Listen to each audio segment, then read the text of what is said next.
करना है simple future से, क्योंकि इनसे पिछले जो भी था वो सब मैंने डिस्कस कर दिया है ना। कौन कौन सा टेंस कितने प्रकार के होते हैं? 3 होता है। एक होता है प्रेजेंट टेंस, एक होता है पास्ट टेंस, एक होता है फ्यूचर टेंस। ट्रांसलेशन की दुनिया की अगर हम बात करें तो उसमें मैंने प्रेजेंट टेंस पूरा डिस्कस कर दिया, पास्ट टेंस डिस्कस कर दिया, और उनके बाद कौन सा? Future tense. अब हम लोग डिस्कस करेंगे फ्यूचर टेंस। जैसा कि आपको पता है कि हर एक टेंस को आपको जानने के लिए उनके अंदर जो छुपी बातें हैं उसे आपको जानना पड़ेगा। सबसे पहले बात आपको पता होना चाहिए, कॉपी कलम खोल लीजिए आप लोग। अब यहां पर हम लोग लिख रहे हैं फ्यूचर टेंस। बड़ा बड़ा इसलिए लिख रहे हैं ताकि वीडियो में ठीक से दिखाई दे, है ना। चलो, तो फ्यूचर टेंस की अगर हम बात करें तो सिंपल सी बात है, फ्यूचर का मतलब क्या होता है? ऐसा काम जो भविष्य समय में हो। तो हम लोग कह सकते, देखो फ्यूचर यहां पर क्या दिखाएगा बताओ? फ्यूचर टाइम को दिखाएगा। क्या दिखाएगा? फ्यूचर टाइम को, इसे हम भविष्य समय कहते हैं। और यहां पर टेंस क्या दिखाएगा बताओ? वर्ब को दिखाएगा। और वर्ब किनसे पता चलेगा बताओ? एक्शन से पता चलेगा। और एक्शन का मतलब क्या होता है? काम होता है। यहां तक क्लियर है? अब ध्यान रखना, अगर मैं इसकी पहली पॉइंट की बात करूं, पॉइंट नंबर 1, तो ये पॉइंट नंबर 1 निकल के आता है कि the action which will be done in future time, that is called future tense। ध्यान रखना, वह काम जो कब होता है? भविष्यत समय में होता है, उसी को हम क्या कहते हैं? फ्यूचर टेंस कहते हैं। ठीक है। दूसरा पॉइंट आपके पास याद होना चाहिए, आपको याद होना चाहिए कि ये जो फ्यूचर टेंस है वो कितने प्रकार के हैं? फ्यूचर टेंस आपके समक्ष आएगा 4 प्रकार में। कौन कौन से प्रकार है? सबसे पहले आएगा simple future tense, simple future tense.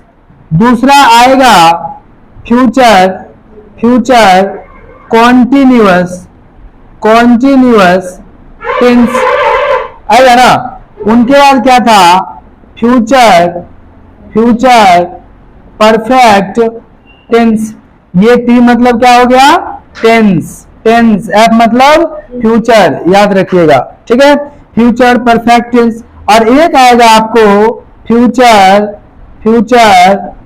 Perfect continuous tense, future perfect continuous tense. बात यहां तक समझ में आ गया? Future perfect continuous tense. तो इसके बाद हम लोग सबसे पहले जो चर्चा करेंगे वो क्या होगा?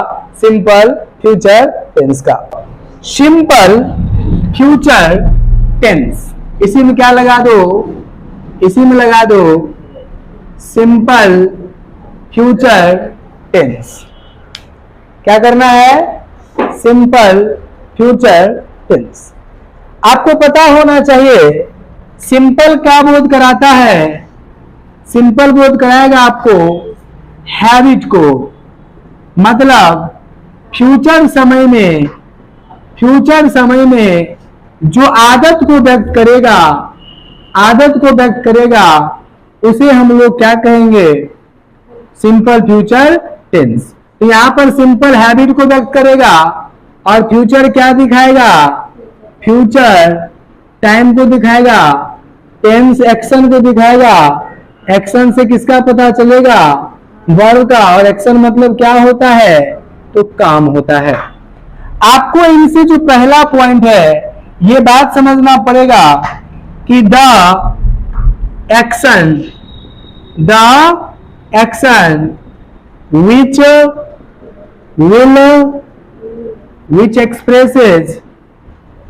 which expresses habit in future time, मतलब वह काम, क्या बोला मैंने? वह काम जो एक्सप्रेसेस करेगा, एक्सप्रेसेस करना मतलब व्यक्त करना, क्या व्यक्त करेगा, आदत को, कौन से टाइम में, तो फ्यूचर टाइम में, तो उसको हम लोग क्या कहेंगे, सिंपल फ्यूचर टेंस। दूसरी बात आपको क्या ध्यान रखना है, दूसरी बात ध्यान रखना पड़ेगा आपको, यहां पर इसके अंदर जो वर्ब प्रयोग होता है, इसके अंदर जो वर्ब प्रयोग होता है उसमें ध्यान रखना पड़ेगा। एक होता है शैल और एक होता है विल होता है। इसके अंदर जो दो वर्ब प्रयोग होगा, एक शैल या विल किसके रूप में, तो हेल्पिंग वर्ब के रूप में। और इसके अंदर जो मेन वर्ब प्रयोग होगा वो क्या होगा, वर्ब का पहला फॉर्म। वर्ब का कौन सा फॉर्म, पहला फॉर्म।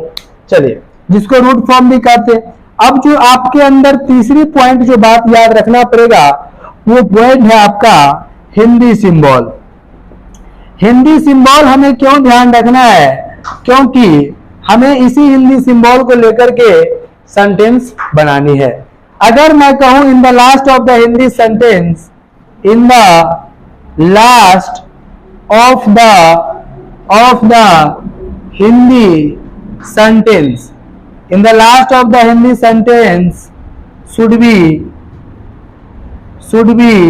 क्या रहना चाहिए बताओ, गा, गे और गी आदि। हिंदी सिंबल में आपको ध्यान रखना पड़ेगा कि हिंदी सिंबल में आपको ध्यान रखना पड़ेगा कि हिंदी सेंटेंस के लास्ट में जो है वो क्या होना चाहिए, या तो गा होना चाहिए, या गी होना चाहिए, या गे होना चाहिए। इस तरह से हमारा ये कौन सा टेंस का हिंदी सिंबल हो जाएगा, तो सिंपल फ्यूचर टेंस का। बात यहां तक क्लियर है। इनके बाद की अगर हम बात करें तो आप सबको पता है ना कि हम किसका जिक्र करते हैं, सेंटेंस का जिक्र करते हैं। और आपको मैं बता दूं कि पूरे टाइम एंड टेंस में दो ही सेंटेंस पढ़ते हैं। एक का नाम है असर्टिव, जिसे हम स्टेटमेंट भी कहते हैं। क्या कहते हैं बताओ, स्टेटमेंट भी कहते हैं। और इसका हिंदी क्या होता है, कथन होता है। दूसरा याद रखना इंटेरोगेटिव, दूसरा क्या याद रखना है, इंटेरोगेटिव। और इस इंटेरोगेटिव में भी हम लोग दो सेंटेंस पढ़ते हैं। एक का नाम है यस नो और एक का नाम है WH interrogative. Yes no interrogative और WH इंट्रोगेटिव। अब हमारा जो पांचवा पॉइंट आ जाता है वो आ जाता है इसका स्ट्रक्चर। तो चलिए हम चौथा का पहला इसे मान ले, चौथा का दूसरा इसे मान ले। अब जो मैं डिस्कस करूंगा इनके बाद वो क्या होगा, चौथा का ए, जिसका नाम क्या होगा, असर्टिव सेंटेंस। बात यहां तक क्लियर है। इनके बाद फिर आगे बढ़ेंगे। तब तक उनके बाद कहा गया कि हम टाइम एंड टेंस में दो ही सेंटेंस पढ़ते हैं। एक का नाम क्या होता है, तो असर्टिव, और एक का नाम क्या होता है, इंटरोगेटिव। इंटरोगेटिव को हम दो भागों में बांटेंगे। और अब मैं सबसे पहले चौथा का ए डिस्कस करूंगा, जो अभी जस्ट मैंने आपको कहा वो चौथा का ए क्या होता है। चौथा का ए, और उसका नाम क्या था बताओ, असर्टिव सेंटेंस। असर्टिव सेंटेंस का कौन चीज, पॉजिटिव। हर एक सेंटेंस या तो पॉजिटिव होगा या नहीं तो नेगेटिव होगा असर्टिव में। चलिए सबसे पहले हम एक एग्जाम्पल के थ्रू जानते हैं। अगर मैं कहूंगा कि मैं खेलूंगा, मैं खेलूंगा। अब एक बात बताओ मुझे, यहां पर क्या है, लास्ट में गागेगी है।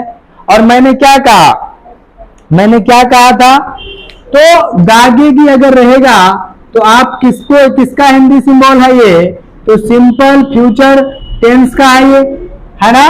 अब इसको बनाने के लिए आपके पास क्या होना चाहिए, जिसे हम क्या कहते हैं, स्ट्रक्चर। उसमें होगा सबसे पहले सब्जेक्ट। उनके मैंने क्या बोला, हेल्पिंग वर्ब के रूप में क्या होगा, या तो शैल होगा या नहीं तो विल होगा। उसके बाद वर्ब का पहला फॉर्म होगा और उसके बाद क्या हो जाता है, तो ऑब्जेक्ट हो जाता है। इस तरह से आपका ये स्ट्रक्चर बनकर क्या हो गया, तैयार हो गया। अब हम इसी स्ट्रक्चर के अनुसार बनाएंगे। तो सब्जेक्ट क्या है, मैं, और आई है, आई के साथ क्या लगेगा, तो शैल लगेगा। इसके लिए भी आपको ध्यान रखना पड़ेगा, इसमें क्या होगा, आई शैल प्ले, और आई के साथ शैल क्यों लगा, तो ध्यान रखना एक छोटा सा बात, बहुत ही इंपॉर्टेंट बात है कि ध्यान रखना, आई और वी को हम कहते हैं फर्स्ट पर्सन। आई और वी को हम लोग क्या कहते हैं, फर्स्ट पर्सन, और फर्स्ट पर्सन के साथ क्या लगता है, शैल लगता है। समझ में आ गया। उनके बाद अगर हम बात करें, इनके अलावा कुछ आ जाओ, यू हो गया आपका सेकेंड पर्सन, यू क्या हो गया, सेकेंड। उसके बाद आ जाओ ही, सी, इट, दे, या अदर कोई भी सब्जेक्ट हो, अदर कोई भी सब्जेक्ट हो, इनके साथ आपको किसका प्रयोग करना है, विल का। लेकिन एक बात और ध्यान रखिएगा, अगर सेंटेंस में, वाक्य में क्या आ जाए, निश्चित आ जाए, वाक्य में क्या आ जाए, निश्चित आ जाए, ठीक है, या फिर आवश्यक आ जाए, क्या आ जाए, आवश्यक आ जाए, या निश्चित आ जाए, या काम जो है ना निश्चित होके ही रहेगा, तो उस केस में आपको शैल के जगह क्या लगाना पड़ेगा, विल लगाना पड़ेगा, और विल के जगह क्या लगाना पड़ेगा, शैल लगाना पड़ेगा। जैसे इसी में लगा दो एग्जाम्पल कि मैं अवश्य खेलूंगा, मैं अवश्य खेलूंगा।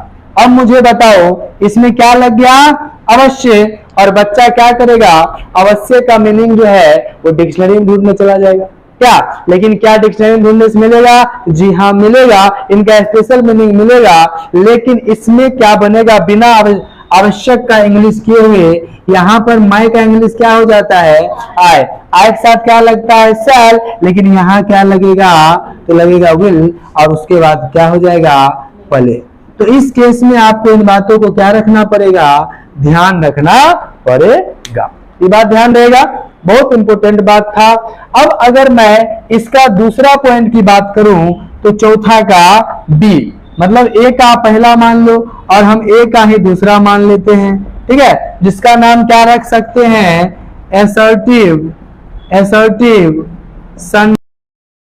क्या, निगेटिव। माइनस भी मतलब क्या हुआ, निगेटिव। ऐसा सेंटेंस जिसमें क्या लगा रहता है, तो नहीं लगा रहता है। जैसे एग्जाम्पल में हम ले लेते हैं कोई भी एग्जाम्पल कि मैं नहीं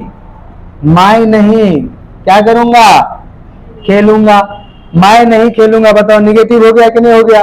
तो अब यहाँ पर सबसे पहले क्या लिखना पड़ेगा, स्ट्रक्चर लिखना पड़ेगा। पहले हो जाएगा सब्जेक्ट, फिर क्या हो जाएगा, शैल या विल, उनके बाद क्या हो जाएगा, वर्ब का, सॉरी उसके बाद क्या हो जाएगा, नोट, उनके बाद क्या हो जाएगा, वर्ब का पहला फॉर्म, फिर क्या हो जाएगा, ऑब्जेक्ट।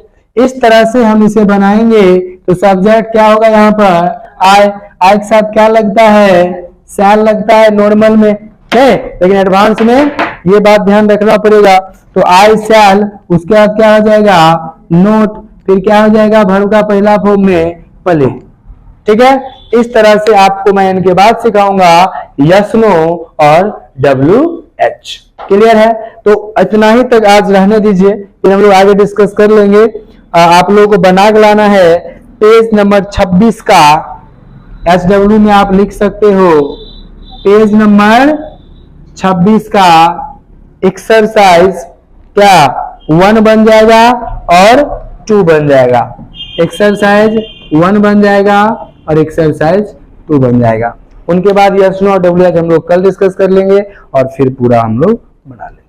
क्लास समझ में आ गया, समझ में आया कि नहीं आ गया। इस तरह से आप लोग इन्हें बना करके आए। ठीक है।